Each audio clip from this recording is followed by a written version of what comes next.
अरे मैं देख रहा था आप लोगों ने जो प्रश्न का उत्तर भेजा है। कहीं कहीं प्रश्न को समझने में भी समस्या होती है। खैर, ऐसा होता है। चलिए आज के वर्कशॉप को स्टार्ट करते हैं।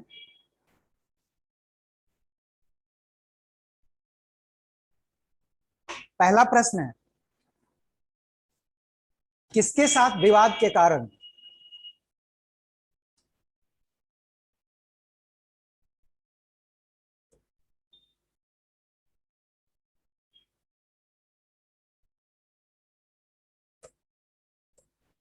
किसके साथ विवाद के कारण लॉर्ड कर्जन ने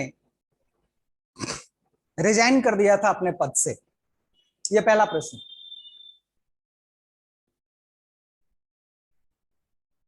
यानी ये कौन सा विवाद था? दरअसल एक मुख्य सेनापति थे,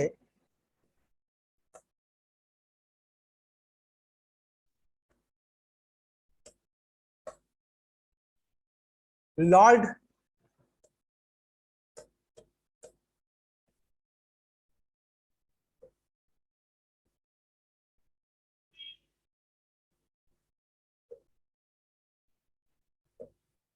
मुख्य सेनापति, चीफ कमांडर,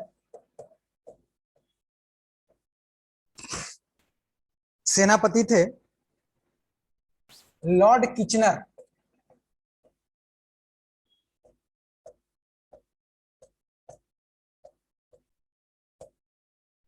इन्हीं के साथ लॉर्ड कर्जन, यानी जो उस समय जो भारत के वायसराय थे, इनके साथ उनका विवाद हुआ। और विवाद दरअसल कार्यकारिणी परिषद में भी एक तो मुख्य सेनापति होते थे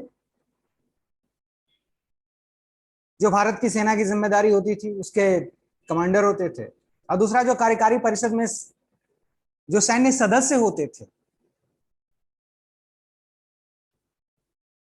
लॉर्ड कर्जन ने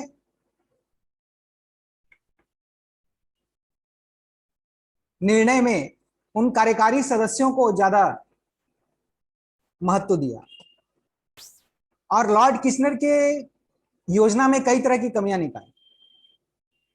तो लॉर्ड किचनर का यह मानना था कि जब मैं सेनापति हूं तो फिर कार्यकारिणी में अन्य सैन्य परिषदों की आवश्यकता नहीं है।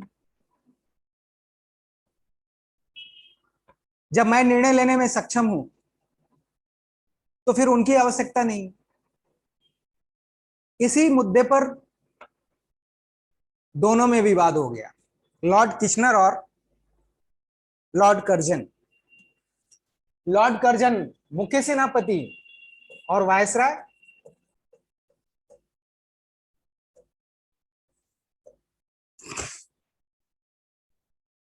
Lord Curzon. इसी मुद्दे पर लॉर्ड कर्जन ने त्याग पत्र दे दिया था।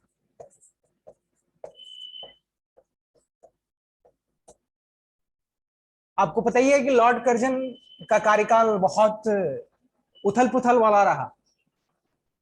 कई अच्छे निर्णय लिए गए इस शासनकाल में, इनके शासनकाल में। बंगाल का विभाजन भी इन्होंने ही किया था। बंगाल के विभाजन के बाद स्वतंत्रता आंदोलन ने एक नई दिशा में चल पड़ी।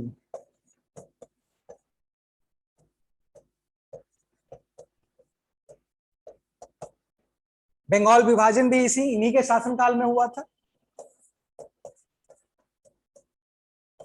बंगाल विभाजन, इस विभाजन के विरोध में ही स्वदेशी आंदोलन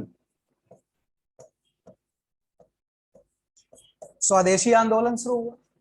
और स्वदेशी आंदोलन में ही वंदे मातरम एक लोकप्रिय नारा बन गया।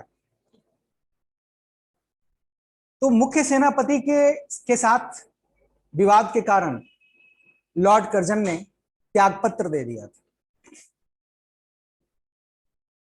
अब नेक्स्ट क्वेश्चन,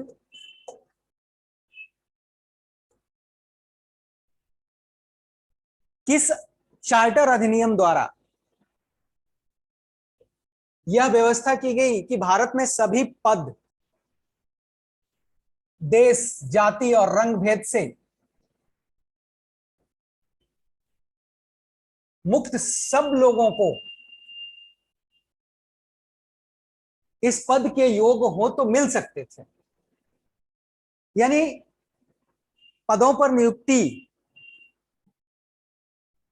में किसी प्रकार का कोई भेदभाव नहीं किया जाएगा। यानी वो भारत के हैं तो उनकी नियुक्ति नहीं होगी, अगर वो योग्य हैं तो उनकी नियुक्ति होगी। जाति के आधार पर किसी प्रकार का कोई भेदभाव नहीं किया जाएगा, रंग के आधार पर कोई भेद नहीं किया जाएगा। अगर पद के योग्य होंगे तो उन्हें पद दिया जाएगा। यह व्यवस्था किस अधिनियम के, हालांकि यह क्रियान्वित नहीं हुआ, लेकिन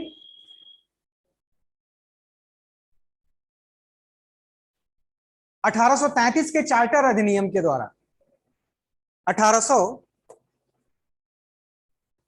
1833 के चार्टर अधिनियम द्वारा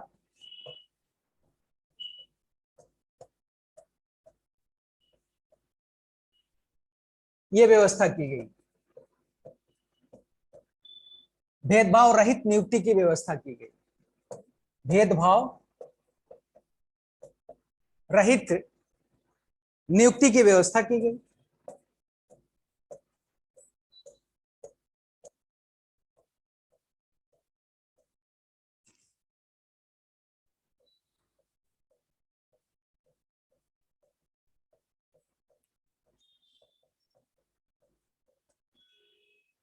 अठारह के चार्टर अधिनियम, इसी अधिनियम के जरिए कंपनी के सभी व्यापारिक अधिकार छीन लिए गए।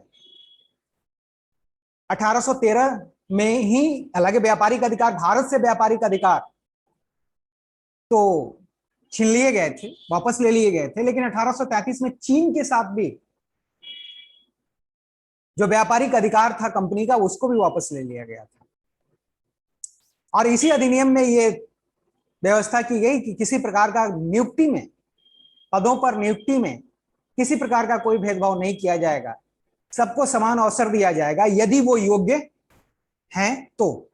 लेकिन ये व्यवहार में नहीं, इस बात को याद रखिएगा, ये व्यवहार में कभी नहीं आया। कानून तो बन गया, नियम तो बना दिए गए, लेकिन प्रैक्टिकली इसको कभी इंप्लीमेंट नहीं किया गया। ये व्यवहार में कभी नहीं आया, सैद्धांतिक रूप से ही रहा। अब तीसरा प्रश्न, भारतीय शस्त्र अधिनियम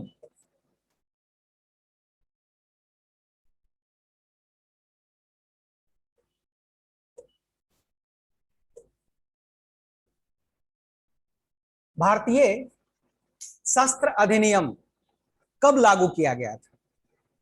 यानी इंडियन आर्म्स एक्ट, यह कब लागू किया गया? इसमें क्या क्या व्यवस्था थी? तो Indian army act, Indian arms act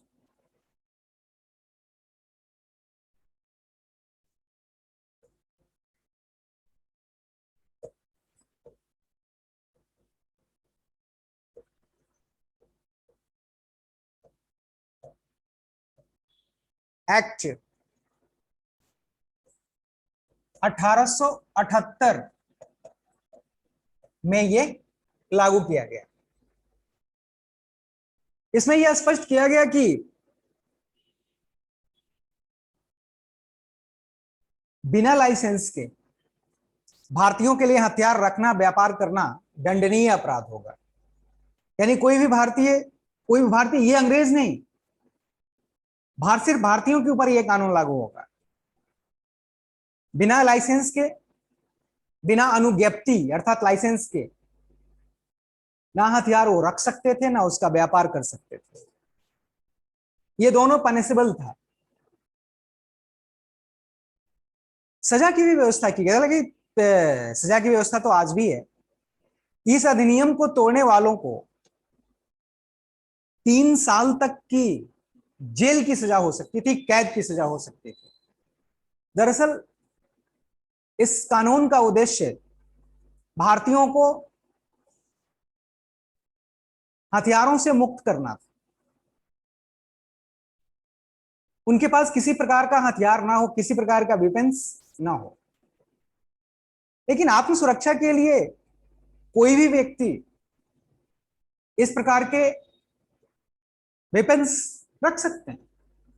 सरकार की तरफ से उन्हें अनुज्ञप्ति दी जाती है, लेकिन उनकी सोच थी कि भारतीयों के पास कोई हथियार नहीं होने चाहिए। तो उसे व्यापार करना, रखना, दोनों इस एक्ट के जरिए ये व्यवस्था की गई। और ये 1878 में, जो प्रश्न का उत्तर है कि इसे कब लागू किया गया था, तो 1878 में इसे लागू किया गया। अब हम चौथा प्रश्न की ओर बढ़ते हैं। चौथा प्रश्न, किस प्रांत की शासक की तुलना एक फ्रांसीसी पर्यटक विक्टर जाकमा ने विक्टर जाकमा विक्टर जाकमा ने नेपोलियन बोनापार्ट से तुलना की थी, और उसने छोटा नेपोलियन कहा था। किस शासक को?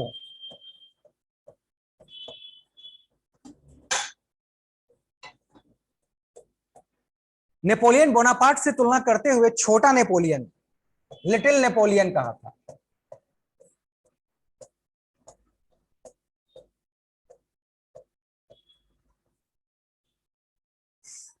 विक्टर जाकमा एक जापानी पर्यटक था।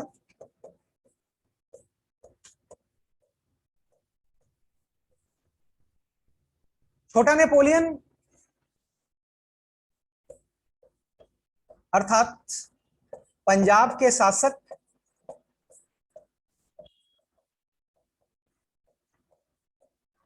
रणजीत सिंह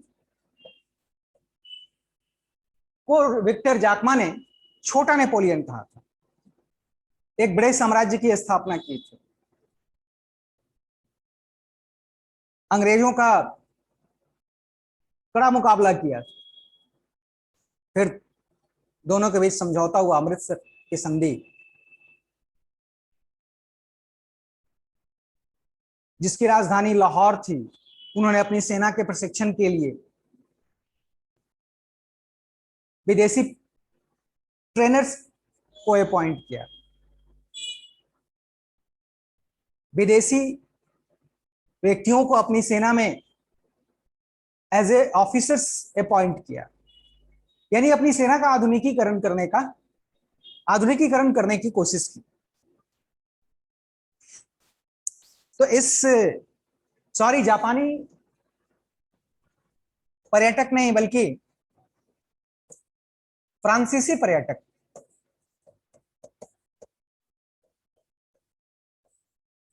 पर्यटक विक्टर जाकमा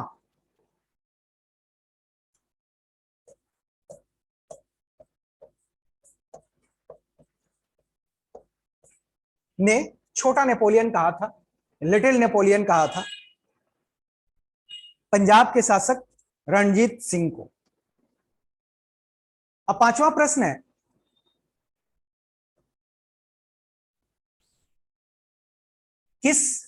भारत सरकार के किस अधिनियम में द्वैत शासन की स्थापना की गई थी? भारत सरकार अधिनियम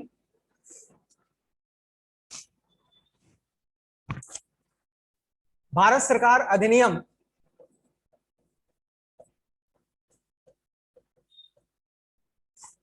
भारत सरकार एक्ट 1919। 1919 में जो भारत सरकार अधिनियम आया था, उसके जरिए द्वैत शासन,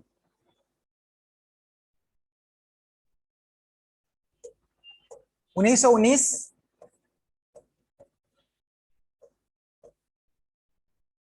1919 अधिनियम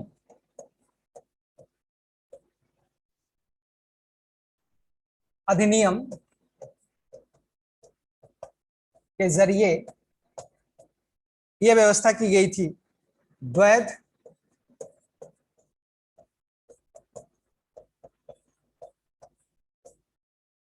शासन। यह कैसी व्यवस्था थी? द्वैध शासन का अर्थ क्या हुआ? द्वैध शासन अर्थात विषयों को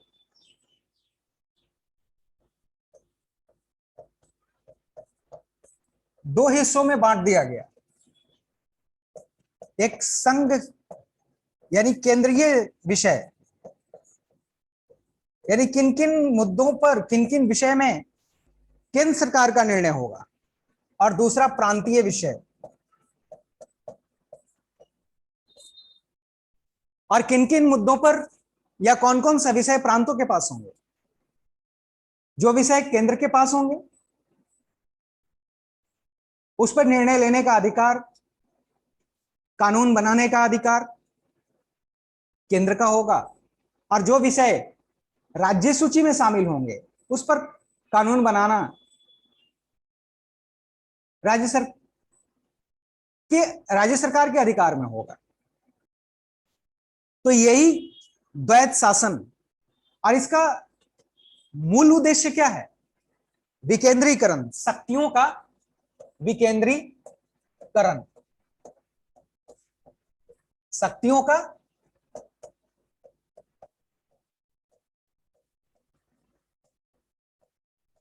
विकेंद्रीकरण, डिसेंट्रलाइजेशन ऑफ पावर।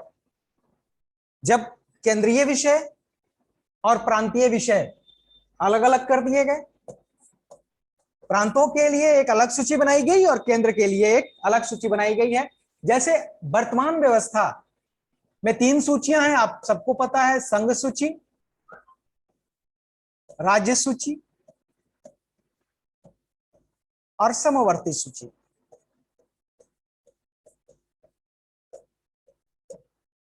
संघ सूची, राज्य सूची और समवर्ती सूची, ये 3 सूचियां हैं। संघ सूची में जो विषय शामिल होते हैं उस पर संघ का अधिकार है, राज्य सूची में जो विषय शामिल है उस पर राज्य का अधिकार है, और समवर्ती सूची में दोनों का। इसी प्रकार की व्यवस्था भारत में ब्रिटिश शासन के दौरान 1900 भारत सरकार अधिनियम 1919 के माध्यम से लाया गया, जब विषयों का विभाजन किया गया, प्रांतों को भी जिम्मेदारी दी गई, जिम्मेदारियों का विभाजन किया गया। कुछ जिम्मेदारियां केंद्र को दी गई तो कुछ जिम्मेदारियां राज्यों को दी गई। इसी को हम द्वैध शासन कहते हैं। तो ये व्यवस्था 1919 के अधिनियम में लाया गया। समझ गए होंगे। नेक्स्ट क्वेश्चन की तरफ हम बढ़ते हैं। नेक्स्ट क्वेश्चन है कि भारतीय अंकों का राष्ट्रीयकरण रूप, internationalisation form of Indian numericals, यानी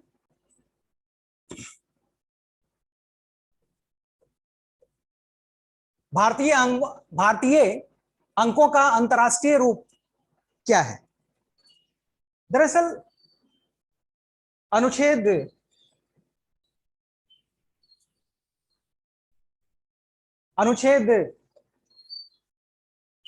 343 में, अनुच्छेद 343 में यह व्यवस्था की गई कि भारत की भाषा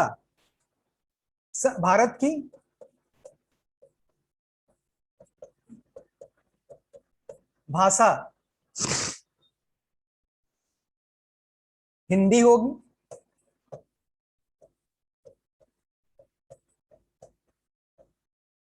लिपि देवनागरी होगी,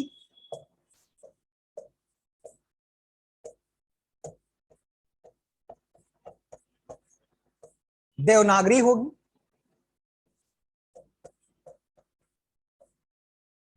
लेकिन अंकों को, यानी डिजिट्स को, अंकों को देवनागरी में, देवनागरी लिपि में नहीं लिखा जाएगा। अंकों को देवनागरी लिपि में नहीं लिखा जाएगा।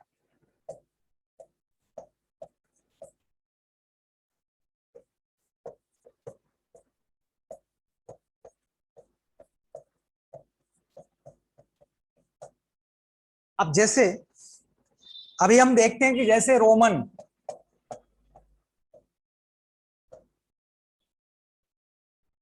One, two, three, four, five, six, seven, इस तरह होता है।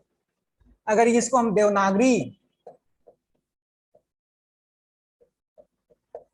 में लिखें तो one, two, three, four, five, six, seven, इस तरह लिखेंगे।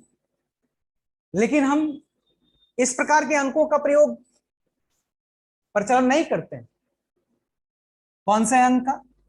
1, 2, 3, 4, 5, 6, 7, इस अंक का भी प्रयोग नहीं किया जाता है और इस अंक का भी प्रयोग नहीं कहते। संवैधानिक व्यवस्था कौन से अंक का प्रयोग किया जाता है? तो इस अंक का प्रयोग किया जाता है। इसी को कहते हैं भारतीय अंकों का अंतरराष्ट्रीय रूप। यानी अंकों को, भाषा हमारी देवनागरी है, लिपि हमारी देवनागरी है, लेकिन अंकों के लिए देवनागरी लिपि का उपयोग, ना तो देवनागरी लिपि का उपयोग किया जाता है और ना ही रोमन लिपि का उपयोग किया जाता है। जबकि रोमन लिपि में यह व्यवस्था की गई है, देवनागरी लिपि में ऐसे लिखे जाते हैं। ये एक्सेप्टेड है, यानी internationalization form of our digit. समझ गए होंगे। अब मैं नेक्स्ट क्वेश्चन की तरफ चलता हूं। नेक्स्ट क्वेश्चन है, संविधान के किस अनुच्छेद के अनुसार राज्यों के बीच और राज्यों की सीमाओं के भीतर, राज्यों के बीच यानी दो राज्यों के बीच या फिर राज्यों की सीमाओं के भीतर व्यापार, वाणिज्य और समागम की स्वतंत्रता को संवैधानिक संरक्षण प्रदान किया गया है? संवैधानिक यानी कॉन्स्टिट्यूशनल इसे बना दिया गया है। आर्टिकल अनुच्छेद 301 में यह व्यवस्था की गई है कि ये अनुच्छेद दो राज्यों के बीच व्यापार को, राज्य की सीमाओं के भीतर व्यापार, वाणिज्य और समागम की स्वतंत्रता को संवैधानिक संरक्षण प्रदान करता है। अनुच्छेद 301 में यह व्यवस्था की गई है। अब नेक्स्ट क्वेश्चन की तरफ बढ़ते हैं। नेक्स्ट क्वेश्चन है, अनुच्छेद 311 के तहत किस प्रकार के सिविल सेवकों को कुछ रक्षोपाय या संरक्षण प्रदान किया गया है? भारत में कई तरह की सेवाएं हैं। आप सबको ये पता है कि भारत में कई तरह की सेवाएं हैं।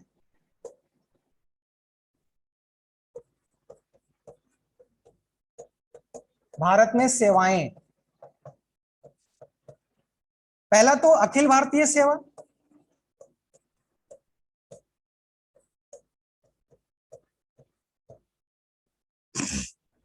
अखिल भारतीय सेवा, दूसरा केंद्रीय सेवा,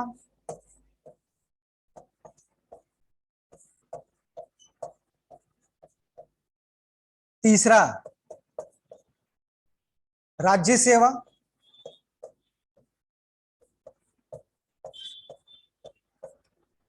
इसमें भी अधिकारी नियुक्त होते हैं, इसमें भी अधिकारी नियुक्त होते हैं, इसमें भी अधिकारी नियुक्त होते हैं। तो संविधान ने कुछ अधिकारियों को, सिविल सेवकों को यानी सिविल सर्वेंट्स को कुछ प्रोटेक्शंस दिए हैं, कुछ संरक्षण दिए हैं। किस प्रकार के अधिकारियों को यह संरक्षण प्रदान किया गया है? तो इसमें पहला है संघ या राज्य सेवा के अधिकारी, राज्य सेवा के सिविल सेवक, राज्य सेवा के सिविल सेवक।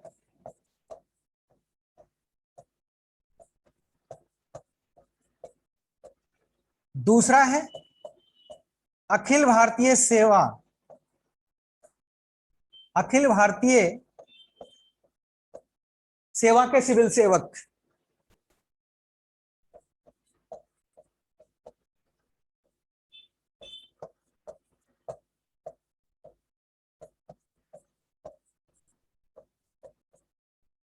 यानी ऐसे अधिकारियों को, ऐसे अधिकारियों को कुछ सुरक्षा दी गई है। तीसरे वो व्यक्ति होते हैं जो केंद्र या राज्य के अधीन कोई सिविल पद धारण करते हो, ऐसे अधिकारियों को यह संरक्षण प्रदान किया गया है। अब जैसे ऐसे अधिकारियों को के निलंबन का प्रश्न है, यानी सस्पेंड करने का सवाल है, तो ऐसे अधिकारियों को के खिलाफ अगर कोई एलिगेशंस है तो पहले उसकी जांच की जाती है। अगर इसमें सत्यता होती है तो उसे निलंबित या फिर डिसमिसल की प्रक्रिया शुरू होती है। यानी पहले जांच होती है, उस जांच में अगर ऐसा पाया जाता है कि नहीं इस अधिकारी के खिलाफ कार्रवाई होनी चाहिए, तो ये कार्रवाई की जाती है। अनुच्छेद 311 ये सिविल सर्वेंट्स को प्रोटेक्शन देता है, एक कवर अप देता है। पहला सिविल राज्य, संघ या राज्य के सिविल अधिकारी, या फिर अखिल भारतीय सेवा के सदस्य जो हैं, या फिर वे व्यक्ति जो संघ या राज्य के अधीन किसी पद, सिविल पद पर नियुक्त किए गए हों, ऐसे अधिकारियों को संविधान द्वारा संरक्षण प्रदान किया जाता है। अब नेक्स्ट क्वेश्चन,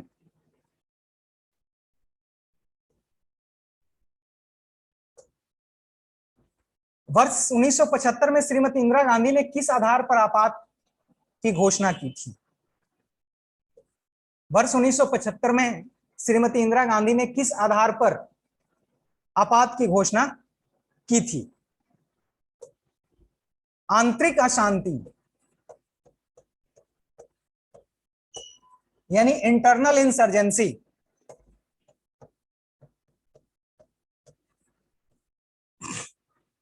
भारत में आपातकाल को लागू करने के लिए 3 आधारों की व्यवस्था है। पहला आधार, युद्ध की स्थिति उत्पन्न हो जाए। दूसरा, बाह्य आक्रमण। और तीसरा, सशस्त्र विद्रोह।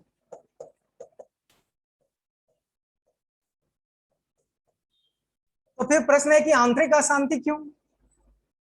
लेकिन 1975 में यानी इसी के आधार पर आपातकाल लागू किया गया था। लेकिन जब 44वां संविधान संशोधन किया गया, 44वां संविधान संशोधन किया गया,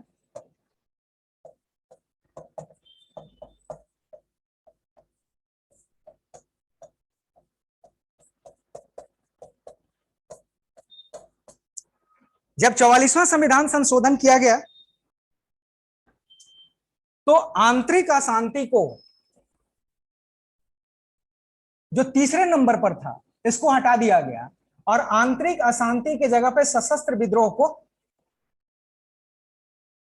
रख दिया गया। अगर सशस्त्र विद्रोह की स्थिति उत्पन्न हो जाती है तो देश में राष्ट्रीय आपात की घोषणा की जा सकती है। लेकिन और यह संशोधन हुआ था 1978 में, जनता पार्टी की सरकार थी, जबकि आपातकाल 1975 में ही लागू किया गया था। इसी महीने में 25 जून को यह आपातकाल लागू किया गया था। जब नई सरकार बनी, जनता पार्टी की सरकार बनी, तो उसने आंतरिक अशांति को हटाकर सशस्त्र विद्रोह को आपातकाल का अधिकार बनाया। यानी अगर यह प्रश्न आता है कि श्रीमती इंदिरा गांधी ने किस आधार पर 1975 में आपातकाल की घोषणा की थी, तो आंतरिक अशांति के आधार पर उन्होंने आपातकाल की घोषणा की। अब नेक्स्ट क्वेश्चन की तरफ बढ़ते हैं। नेक्स्ट क्वेश्चन है, किस संविधान संशोधन द्वारा अनुसूचित जाति और अनुसूचित जनजाति को अलग अलग आयोग, यानी यहां पर आयोग होगा, यानी किस संविधान संशोधन द्वारा अनुसूचित जाति और अनुसूचित जनजाति को अलग अलग करने का प्रावधान किया गया? तो अनुच्छेद 338 अनुच्छेद 338 में जाति आयोग यानी अनुसूचित जाति आयोग और जनजाति आयोग दोनों का प्रावधान था। लेकिन 87वें संविधान संशोधन द्वारा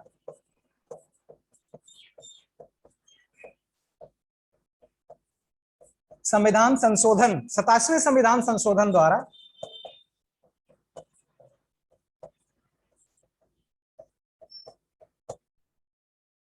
इसको अलग कर दिया गया।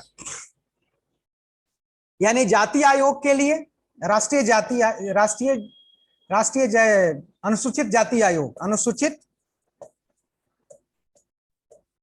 अनुसूचित जाति आयोग और ये जनजाति आयोग। तो जाति आयोग के लिए अनुच्छेद 338 और अनुसूचित जनजाति आयोग के लिए अनुच्छेद 338 ए, एक सब आर्टिकल जोड़ दिया गया, अनुच्छेद 338 ए। और अब अनुसूचित जाति के लिए अलग आयोग का गठन किया जाता है, तो अनुसूचित जनजाति के लिए अलग आयोग का गठन किया जाता है। 87वें संविधान संशोधन के जरिए सिर्फ एक आर्टिकल हुआ करता था जिसमें दोनों आयोग के गठन की व्यवस्था थी, लेकिन 87वें संविधान संशोधन के पश्चात इसे अलग अलग कर दिया गया। वर्तमान में अनुच्छेद 338 में राष्ट्रीय अनुसूचित जाति आयोग का गठन का प्रावधान है, जबकि अनुच्छेद 338 में अनुसूचित जनजाति आयोग का प्रावधान। अब इसके बाद नेक्स्ट क्वेश्चन है,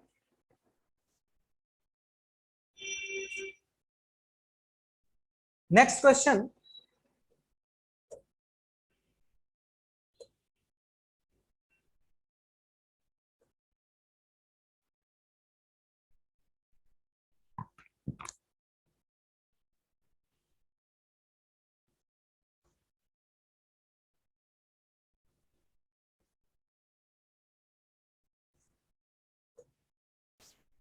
मक्खन में कौन सा अम्ल पाया जाता है? मक्खन में कौन सा अम्ल पाया जाता है? ये बहुत आसान प्रश्न है, आप सब लोगों ने उत्तर भी दिया है। जितने लोगों ने उत्तर दिया है उसमें सब का करेक्ट आंसर है ब्यूटायरिक एसिड्स। यानी मक्खन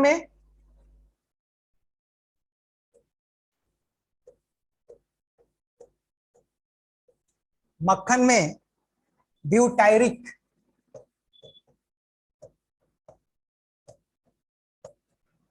अम्ल पाया जाता है। मक्खन में ब्यूटायरिक अम्ल पाया जाता है। इस तरह के प्रश्न भी आते हैं, विज्ञान से संबंधित प्रश्न है। नेक्स्ट क्वेश्चन है कि पीएच मान क्या होता है, पीएच वैल्यू क्या होता है।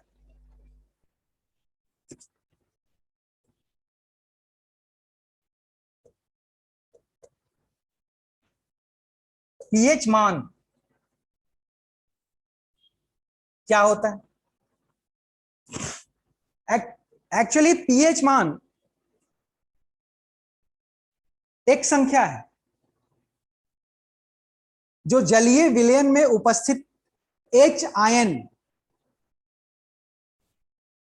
के कॉन्सेंट्रेशन या पावर को शो करता है। और इसकी उत्पत्ति फ्रांसीसी शब्द प्यूसेंस डिहाइड्रोजन से हुई थी। इससे यानी किसी भी सॉल्यूशन का पीएच मान से उसके नेचर के बारे में पता चलता है। अगर और इसका जो न्यूट्रल पॉइंट है वो 7। अगर पीएच वैल्यू 7 से नीचे है तो वो अम्लीय नेचर का होगा, अगर 7 से अधिक है तो वो क्षारीय नेचर का होगा। तो ये पीएच वैल्यू यानी पीएच मान ये